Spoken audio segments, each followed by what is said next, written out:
Hello everyone. In this video, I'm going to show you how to permanently delete your Snapchat account. Let's get right into it. First, open Snapchat on your phone. After that, go ahead and click on the profile icon at the top left corner.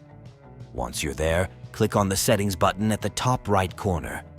After the new page opens up, scroll down to the bottom and click on Delete Account.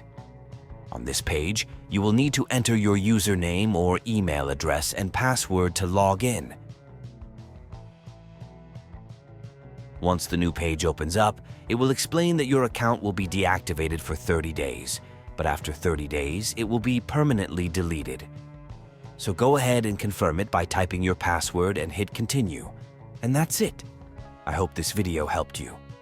As always, if you have anything else you need help with, please leave me a comment and I will get back to you.